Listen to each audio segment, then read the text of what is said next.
Bonsoir à tous. À la une de ce journal, la situation économique et financière des entreprises est désastreuse au Cameroun. Elle broie du noir dans un pays où l'insécurité liée à la crise anglophone provoque un énorme manque à gagner auquel s'ajoute une pression fiscale plus forte et un climat des affaires de moins en moins attractif 10 ans après la mise en place du Cameroun Business Forum. Quelle évaluation peut être faite des réformes économiques et financières engagées par le gouvernement camerounais? Dans ce journal, vous suivrez la réaction du secteur privé et du gouvernement qui promet davantage au secteur privé et au patronat camerounais afin d'améliorer ce climat des affaires. Rencontre au sommet de l'État entre l'émissaire américain Peter Nagy, le sous-secrétaire d'État américain aux affaires africaines, et Paul Biya. Quelle a été la teneur des échanges entre les deux hommes? Nous en parlerons en ouverture de ce journal.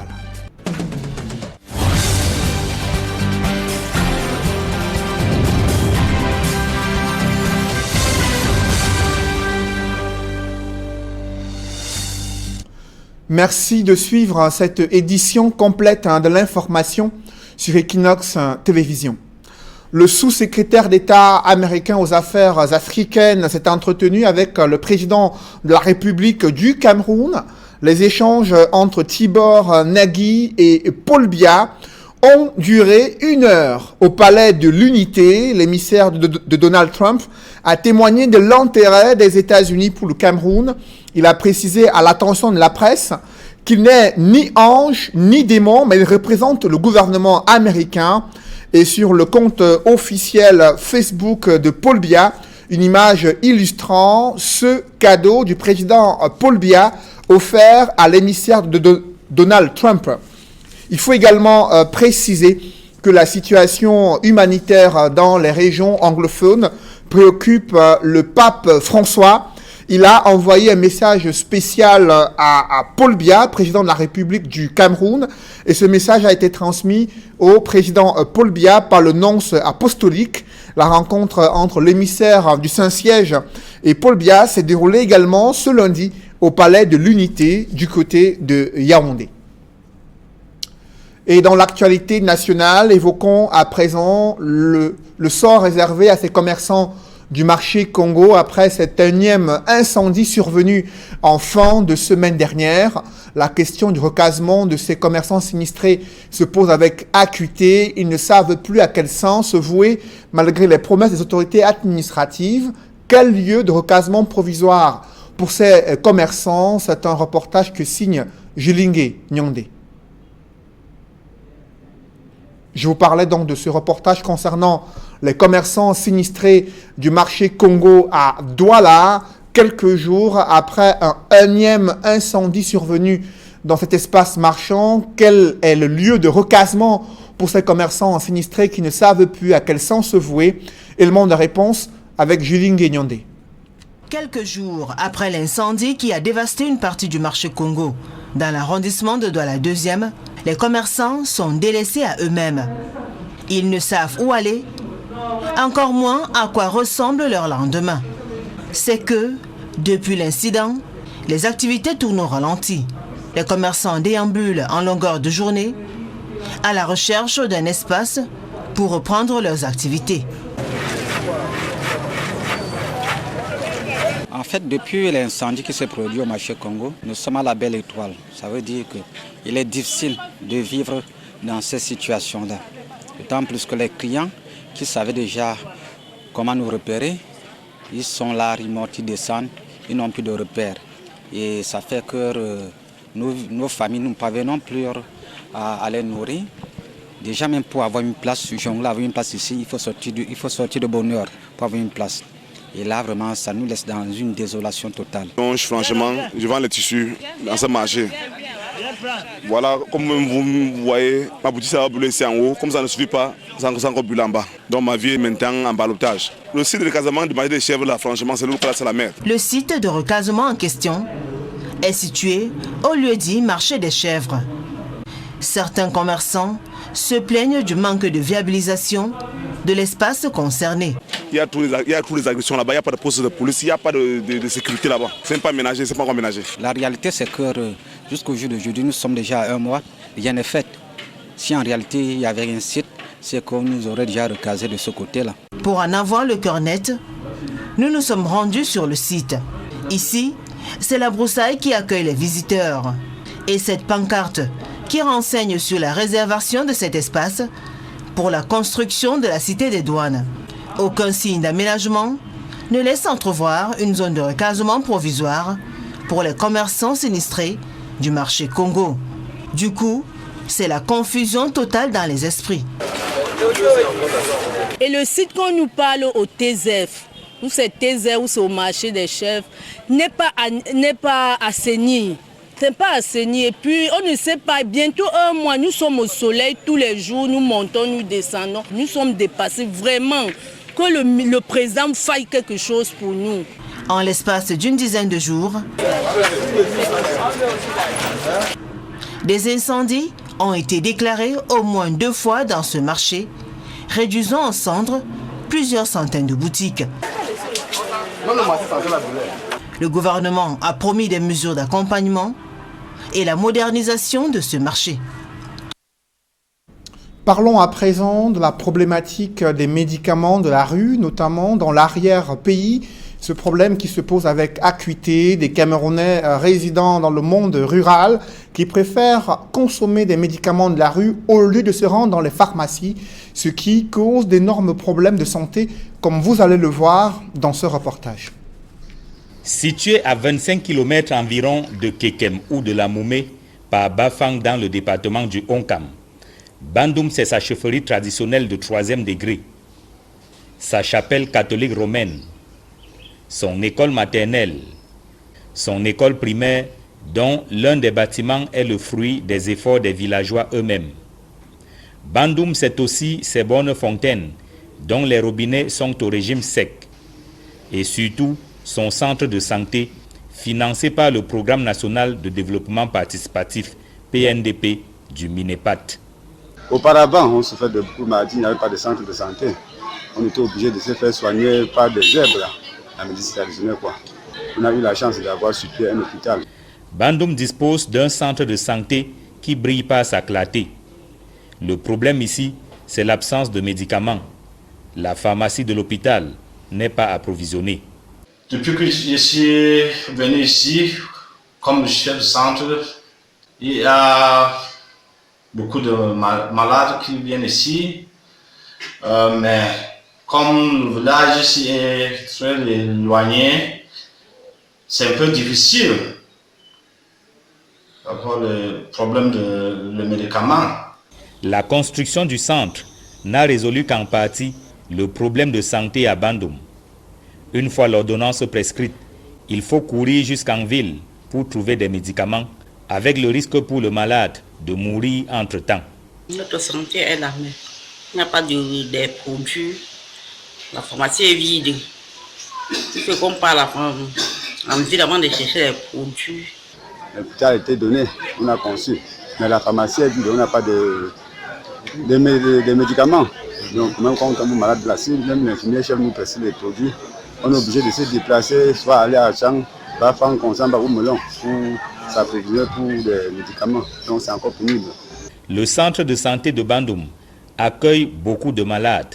Mais comment faire pour leur trouver des médicaments? Il faut que vraiment le gouvernement, même les élites Bandoum qui sont dehors, il faut que vraiment qu'ils fassent quelque chose vite parce que ils sont beaucoup de malades qui visitent le centre ici, mais ils n'ont pas le moyen pour payer le produit. Si au village, on tend la main aux élites, on invite beaucoup plus le gouvernement à se pencher sur la question de l'absence de médicaments au centre de santé de Bandoum. Notre hôpital a besoin de médicaments et nous prions des élites et le gouvernement de nous venir en aide et aussi en personnel. Parce que chaque jour, nous avons de nombreuses malades qui entrent. Et avec peu de personnel, le traitement est lent. On invite les gouvernements, les élites, tout ça, à nous aider à à faire notre pharmacie. Construire un centre de santé, c'est bien, mais approvisionner la pharmacie, c'est encore mieux.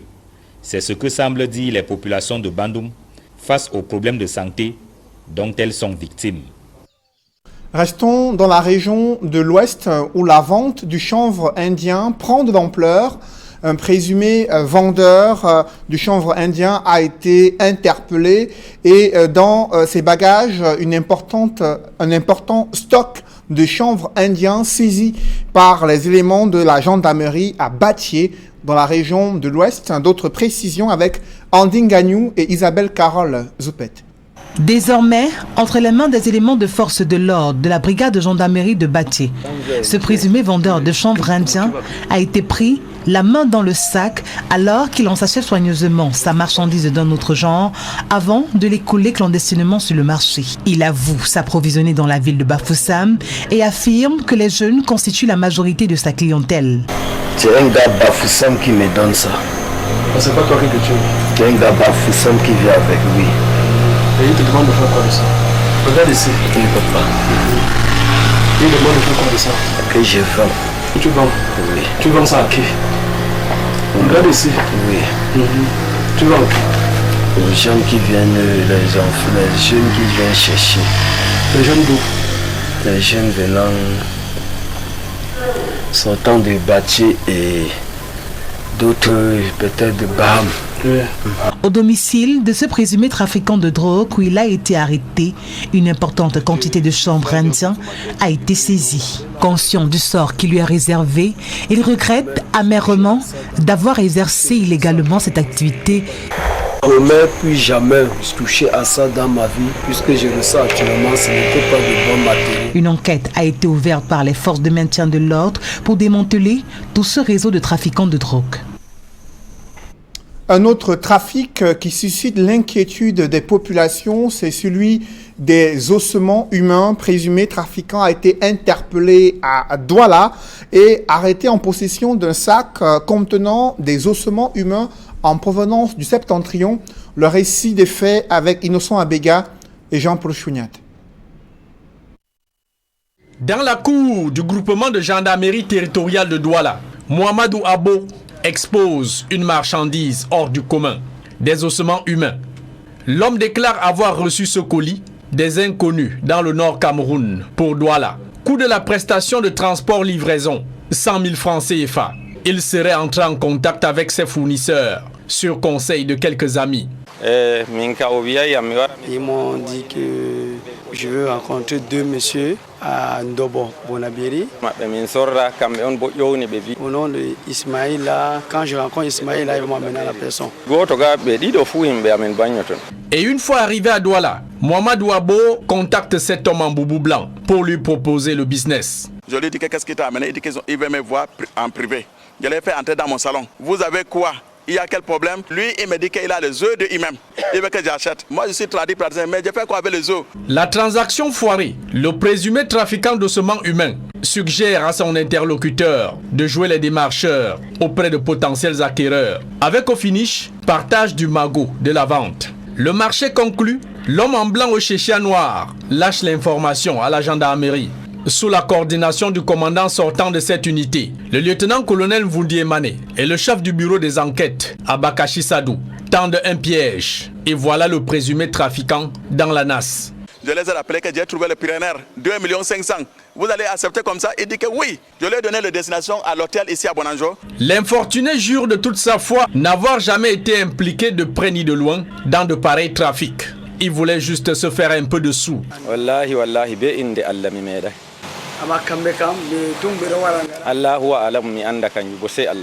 Désormais capturé et gardé à vue, Mohamedou Abo promet toute sa collaboration aux enquêteurs pour mettre la main sur ses complices en liberté et ainsi démanteler ce réseau de présumés trafiquants d'ossements humains et profanateurs de tombes.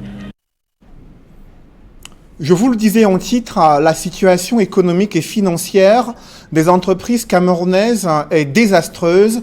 Elle broie du noir en raison de l'insécurité liée à la crise anglophone. Une telle insécurité qui provoque un énorme manque à gagner auquel s'ajoute une pression fiscale plus forte en 2019. Également un climat des affaires de moins en moins attractif. Et des propositions ont été faites depuis de nombreuses années dans le cadre de la plateforme Cameroun Business Forum, une plateforme de dialogue entre le gouvernement et le secteur privé. Quel en est le bilan 10 ans après la mise en place de cette plateforme pour mettre des réformes économiques et financières afin de favoriser un climat des affaires plus attractif pour les entreprises camerounaises et les investisseurs étrangers? Le bilan, c'est avec Kate Diarra et Innocent Abega. En 10 années d'existence, le Cameroun Business Forum a changé le quotidien des hommes d'affaires au Cameroun. C'est du moins ce que disent les experts sur la question qui, pour cette édition anniversaire, ont décidé de faire le bilan. En 10 années, nous avons fait 200 recommandations. 150 recommandations ont été exécutées entièrement. Les 50 autres sont en voie d'être exécutés. Au cours de ces 10 années, 90 réformes au total ont été arrêtées, parmi lesquelles 70 comptabilisées par le comité Doing Business de la Banque mondiale, de quoi arriver à la conclusion selon laquelle le climat des affaires a été amélioré au Cameroun. Ce climat des affaires est amélioré. Je peux prendre 3 domaines exclusivement. Par exemple, la création des entreprises. C'est devenu plus facile avec le guichet unique. Deuxièmement, vous pouvez créer votre entreprise dans votre maison, n'est-ce pas, dans une application mybusiness.cm. Et ensuite, on a réduit à la moindre portion le capital minimum requis pour créer une société à responsabilité limitée. Au lieu de 1 million, c'est 100 000 francs seulement. Rajoutez à cela la dématérialisation des procédures qui a permis de réduire considérablement le taux de corruption au niveau de la douane, ceci grâce aux innovations telles que la télédéclaration et le télépaiement, pour ne citer que cela. Pourtant, aux yeux des investisseurs, beaucoup de choses restent à faire, à la fois sur le plan organisationnel que sur la mise en application des résolutions. La situation économique nationale, fragilisée par la crise anglophone, la secte islamique, Boko Haram et l'insécurité dans la région de l'Est sont pointés du doigt. L'instabilité liée à la fourniture du courant électrique, la compétitivité liée à l'importation des produits étrangers, pour ne citer que cela. Et comme pour confirmer cette thèse, liée pour la plupart à un déficit de communication. On a eu un problème matériel ce matin, par exemple les formats. Nous avons reçu des invitations. Quand vous venez le matin maintenant, on annonce l'entrée du Premier ministre en salle et sous le coup de la panique, on vous donne des badges où on inscrit votre nom à la main. Donc on peut avoir comme l'impression que vous êtes un clandestin. Et durant ce Cameroun Business Forum, le patronat n'a pas manqué de critiquer l'administration camerounaise à la fois sur la lenteur dans la mise en œuvre des réformes économiques et financières et surtout le manque d'accompagnement dans cette période de crise sécuritaire et cette pression fiscale de plus en plus importante qui affecte le chiffre d'affaires des entreprises et réduit de façon circonstancielle leur rentabilité financière. Elles ne sont pas passées par 4 chemins, ces organisations patronales, pour déplorer la situation économique et le climat des affaires morose au Cameroun. Précision dans ce reportage que signent Jean-Paul Fugnat et Innocent Abega. Comme à chaque Cameroun Business Forum, la 10e édition a une fois encore été l'occasion pour les hommes d'affaires d'énumérer le chapelet d'obstacles et difficultés qui bloquent la croissance et le développement du secteur privé. Parmi les plus nuisibles qui pourrissent le climat des affaires, le GECAM cite la pression fiscale, passée de 13 à 16%, la corruption rampante, les lenteurs administratives, les coupures intempestives d'énergie électrique, un nombre non exhaustif de goulots d'étranglement qui a même fait dire au patron du GICAM que les chefs d'entreprise sont fatigués, presque à bout de leurs sacrifices et efforts, de survivre dans un environnement difficile. Monsieur le Premier ministre, les entreprises connaissent dans les zones à Douala, certainement ailleurs, une moyenne de 10 à 20 coupures de courant par jour. Avec cela, il sera très difficile de prévoir et envisager l'émergence.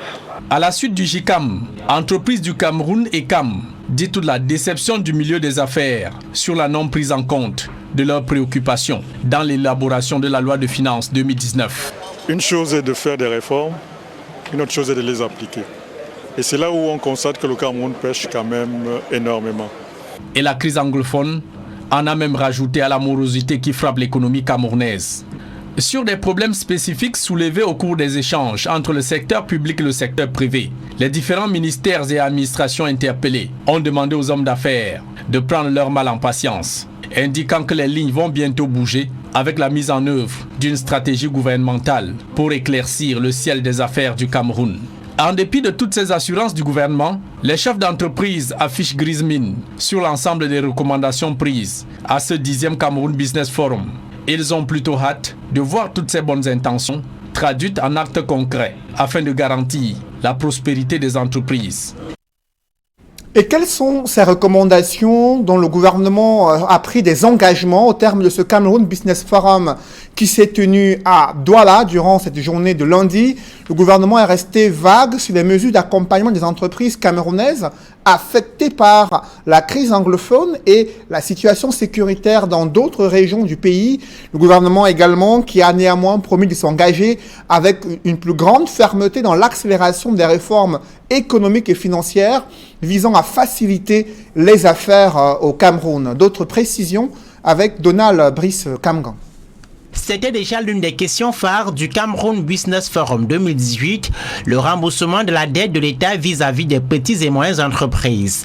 Malgré une instruction donnée à l'époque par le chef de l'État, cette dette n'est remboursée aujourd'hui qu'à moins de 10%, soit 40 milliards de francs CFA sur environ 600 milliards demandés par les prestataires. Le sujet irrite les chefs d'entreprise qui critiquent par ailleurs l'opacité dans les paiements.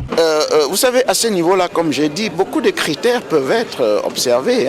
Maintenant, ça dépend de chacun.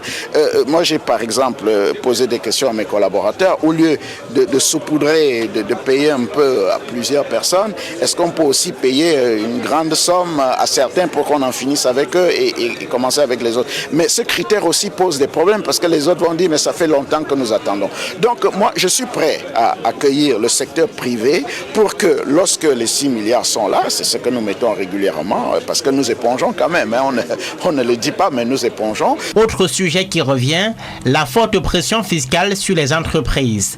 Là-dessus, les opérateurs économiques regrettent que le gouvernement a introduit par exemple de nouveaux droits d'assises de façon unilatérale dans divers secteurs. Les charges croissantes de l'État sont mises en avant par le ministre des Finances. Voyez-vous, nous sommes en crise, vous le savez, et nous sommes sous programme. Et quand je dis nous sommes sous programme, c'est-à-dire que nous devons atteindre un certain nombre de cibles, par exemple de collecte des recettes non pétrolières, c'est-à-dire entre autres les impôts. Et je ne peux pas, le chef de l'État l'a dit, il faut que le programme réussisse. On nous juge également sur cette capacité à collecter les taxes à un certain niveau. Autre préoccupation majeure, les réponses urgentes que le gouvernement compte comprendre pour stopper la saignée économique liée aux tensions sociopolitiques dans les régions du nord-ouest et du sud-ouest.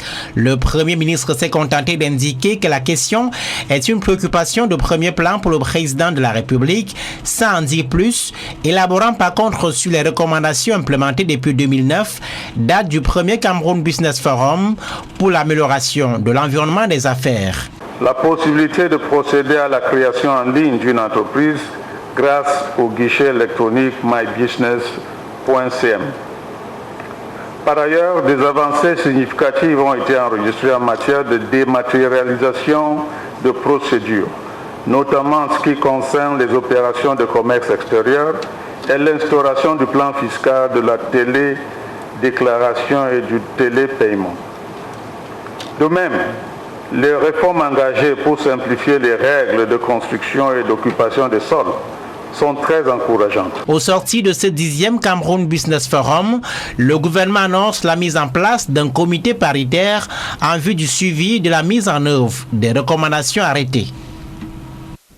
Des publi-reportages dans ce journal, les valeureuses dames de l'Union camerounaise de brasserie ont célébré avec joie, enthousiasme et fierté la semaine consacrée à la célébration des droits de la femme. Une occasion pour elles, ces femmes, à la fois de rendre visite dans les pavillons de maternité des hôpitaux situés à Douala, afin d'apporter un peu de réconfort à ces femmes qui viennent d'accoucher, mais également un sourire, de la joie et la distribution des denrées alimentaires, des palettes d'eau minérale Madiba à ces jeunes mères. Et au cours de ce programme, durant la semaine consacrée à la célébration des droits de la femme, il y a eu également des séminaires organisés pour le compte des femmes de UCB pour les apprendre les techniques d'élevage des poissons d'eau douce. Une occasion aussi pour la fondation Fouatoula Kadi de Fotso de pouvoir offrir des programmes de formation pour les jeunes femmes camerounaises. Évocation dans ce reportage. C'est avec beaucoup de joie, d'enthousiasme et même de fierté que les valeureuses dames de l'Union camerounaise de brasserie sont entrées dans la semaine célébrant officiellement les droits des femmes. Elles se sont déployées à travers un programme pour le moins impactant, décliné en séminaires, visites dans les hôpitaux et activités pratiques pour mettre en exergue la Journée internationale des droits de la femme. Je pense qu'en espèce humaine, concernant les hommes avec grand H, on retrouve 3 types de personnes. On a des leaders, on a des suiveurs et puis on a des égarés. Par nature, la femme n'est ni une suiveuse ni une égarée parce qu'on produit l'espèce humaine. Ce qui fait que nous sommes en première position en termes de classement de la personne, le genre humain. Nous sommes des leaders. C'est une place que nous méritons, c'est une place que nous avons naturellement. Alors tout ce qu'on a à faire, c'est de se maintenir à cette position. N'y sortons pas et pour rien du tout. En prélude à cette journée qui se célèbre le 8 mars, le personnel de l'Union camerounaise de brasserie a apporté un peu de réconfort aux pensionnaires des pavillons maternité de l'hôpital de district de Dedo, l'hôpital Sébec de Bonabéry et l'hôpital catholique Saint-Paul. Nous sommes très heureux de vous recevoir dans notre hôpital catholique Saint-Paul de Dedo, plus précisément dans le pavillon maternité. Merci pour votre présence massive.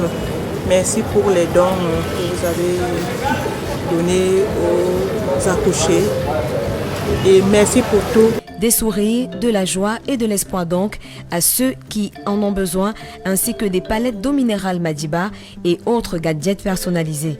Ça a été une grande surprise merveilleuse pour notre hôpital qui se sent honoré. Nous vous remercions énormément d'avoir pensé à l'hôpital protestant de Bonabéry. Nos femmes, nos enfants, les mamans, les bébés sont très contents de recevoir de vous ce don. Le 8 mars, proprement dit, elles ont après leur table ronde appris les techniques d'élevage des poissons d'eau douce à travers un atelier sur la pisciculture qui a suscité beaucoup d'intérêt.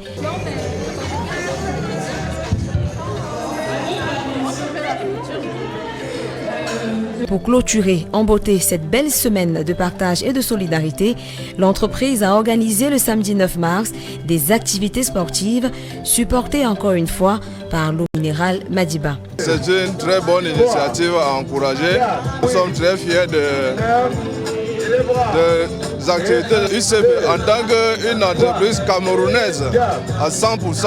Une semaine qui se referme et qui laisse en bonus une autre action tout aussi significative, l'offre par la Fondation Fouatoula Kadi de Fotso en partenariat avec UCB de bourses en formation professionnelle pour la femme. Le concept en est à sa 3e édition et le rôle est d'encourager et soutenir les jeunes femmes et filles dans leur volonté d'autonomisation. UCB and the Kadi Foundation is giving an opportunity for you to realize our dreams. One of which I've realized, so I think if you venture into this, your dreams could be realized as well as you getting to meet different people with different backgrounds. So I just urge you guys to try your luck, take action in your ideas and see what comes out of it. Thanks to UCB and Kadi Foundation. Lancé depuis le 1er mars, les inscriptions se poursuivent jusqu'au 31 mars 2019 sur le site internet www.sa-ucb.com. À vos claviers pour des femmes africaines toujours plus fortes et autonomes.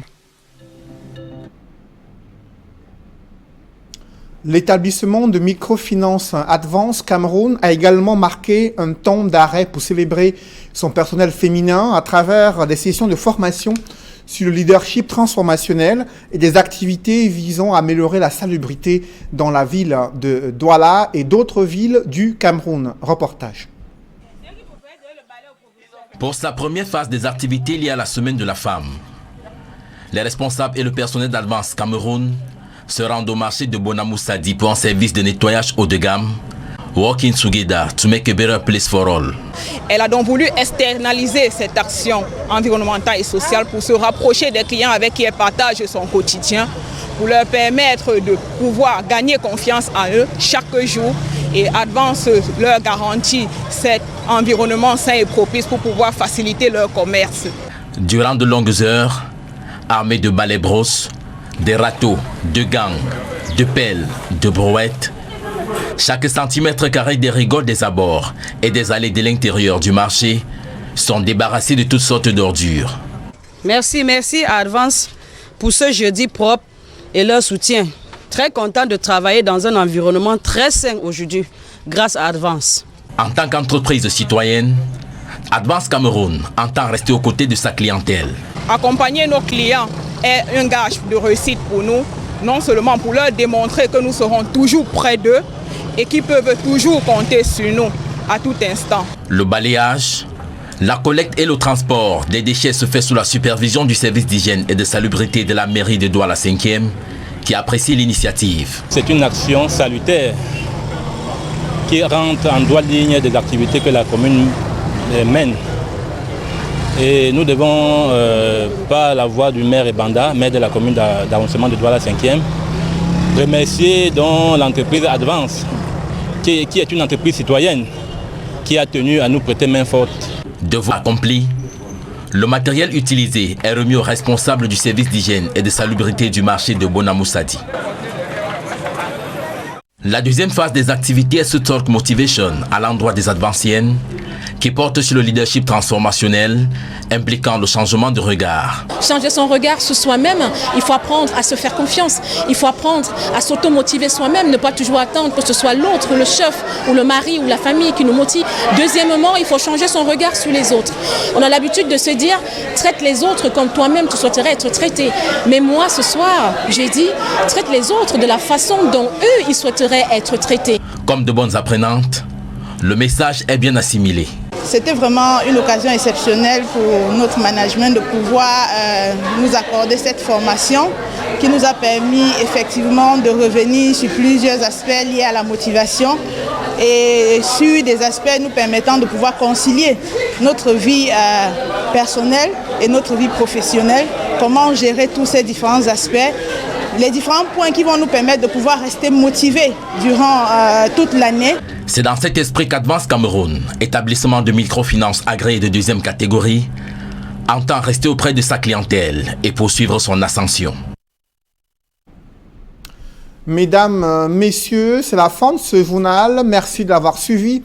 Juste après cette édition de 20h, retrouvez Serge Alain-Autou et ses invités pour le débrief du journal sur le plateau d'Equinox Soir en direct de Yaoundé, plateau choc de Serge Alain-Autou, qui va certainement évoquer cette rencontre au sommet de l'État entre le sous-secrétaire d'État américain aux affaires africaines et le président de la République, Paul Biya. Officiellement, rien n'a filtré des échanges et pourtant, l'émissaire de Donald Trump a fait savoir que le Cameroun est un pays important pour les États-Unis et qu'il salue la sagesse du président de la République, Paul Biya, lui qui a reçu un cadeau au terme des échanges entre Paul Biya et l'émissaire américain, échange qui a duré près d'1 heure. Et vous allez suivre ces échanges donc entre Serge Alain-Autou et ses invités en direct de Yaoundé. Restez, mesdames, messieurs, sur Equinox Télévision. Je vous souhaite une bonne soirée sur cette même antenne en direct de Yaoundé. Donc, Serge Alain-Autou et ses invités pour le débrief du journal sur le plateau d'Equinox Soir en direct de la capitale. Je vous souhaite une bonne soirée sur Equinox Télévision.